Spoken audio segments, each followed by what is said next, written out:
It is super sunny this morning, and it's early, and it's about 57 degrees outside, which is cold for me.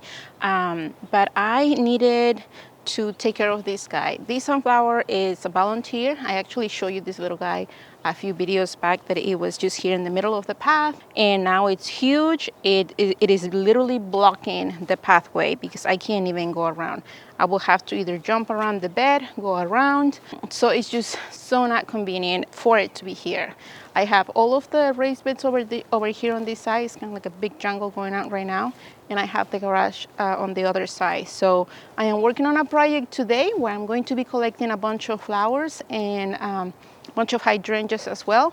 So this is the perfect opportunity for me to take this guy down. I am going to be taking all of the blooms. It has like at least 8 blooms, beautifully done. I got some baby ones. I have some new ones that are just coming through, and I am not going to be able to take the main stem because it's like 2 inches thick with my pruner. So let me show you what I have for you. Let me collect a few sunflowers, and I'll see you on the other side. Oh, this is gorgeous. Oh, this is gorgeous. This is gorgeous.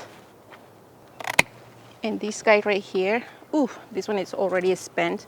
What I'm going to do is that I'm just going to place this somewhere on a spot where the birds can get to them. Isn't that cute?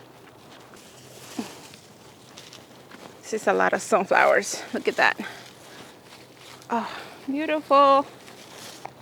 Please ignore my ugliest bucket.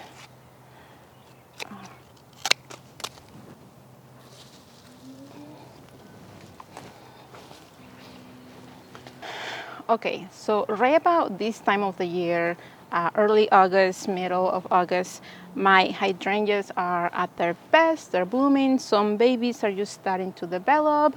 And the side that it faces east is nice and neat, beautifully done.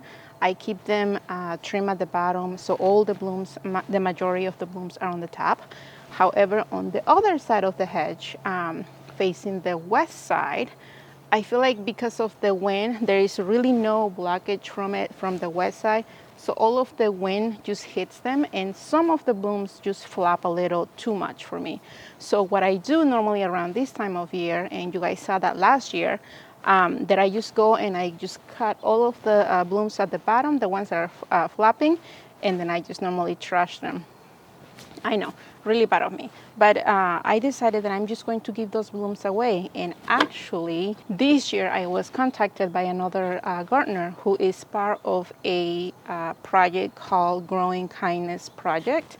Basically what it is you grow flowers and you give them away for free to somebody that might need a pick-me-up, to somebody that you might think that might benefit from having a bouquet of flowers. Or people do what I'm about to do today, is that they collect the flowers that they have, they put a table outside with some vases, hopefully people don't take my vases, and a sign that says free flowers, take them, enjoy them. So that's what I'm going to be doing today. I am definitely going to be cutting everything that I need to cut from the hydrangeas on the other side. I don't think this side, the east side, needs it at all. But the other side, what I'm about to show you, some of them are definitely flappy. I think it's because the wind just hits them hard on that side. And that's what I'm going to do. That's what I'm going to be doing. I am going to be making some smaller bouquets. I think I have plenty of vases, but I know that I have plenty of flowers. So I might just have to maybe grab some more vases. This bucket is not going to make it because it's ugly. So I am just trying to keep it like a nice clear look going on. And actually, I think that if I see a lot of people taking them, I'm just going to be going to like a thrift store or like a Goodwill store where they sell a bunch of like clear vases for cheap. So if people take them, then I'm not like heartbroken. There's only one here that I am kind of like has a special meaning to me, so hopefully that stays. Everything else just kind of like eh. But anyway, that's what I'm going to be doing. So let me start with all the cutting of the blooms, and then I'll just grab some twine and then put this together.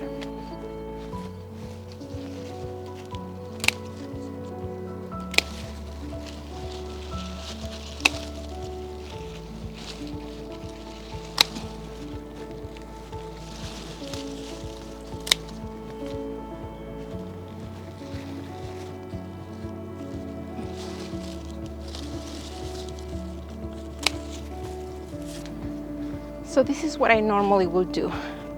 I will just go at the bottom and clean, and I will just throw those away. But what I'm going to do now is that I'm just going to, here and there, take a few blooms.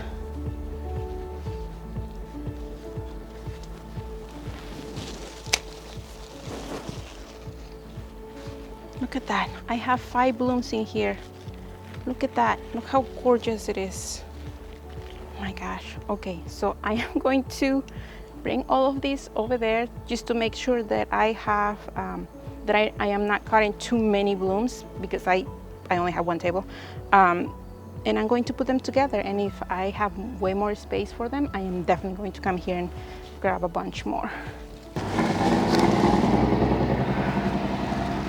Look at that.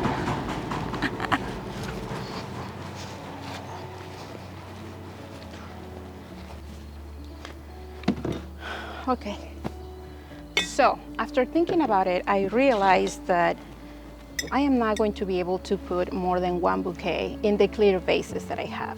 So what I'm going to do is that I'm going to use these black buckets. I'm going to fill them up with plenty of water. The biggest worry that I have is that the heat, this might be a little too hot for them, but I'm going to be keeping an eye on them, and I might just be changing the water if I still have a lot of bouquets left by midday.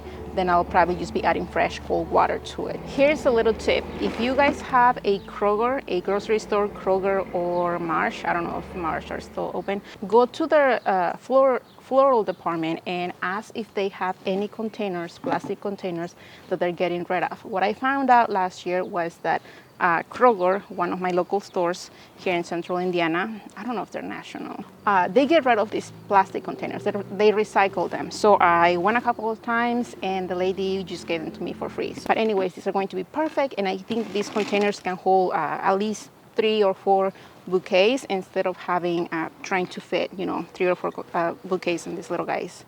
So I am going to clean the flowers. I am going to make bouquets using just some twine. I want to hurry up because I don't want it to get too late for the flowers to be out there in the full sun. So we got time on our side. We're in a state of hope. I need you on my fire. I want you to know that every time you're away, I long for you so much I can find my way. We got everything here, at least to stay alive, and the time that we share makes it all worthwhile. Got this place on our own. Do you feel that we got something strong? And I saw you walking the line, and the truth may come as a surprise that with you I feel alive. You'll be the last one I think about.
I saw you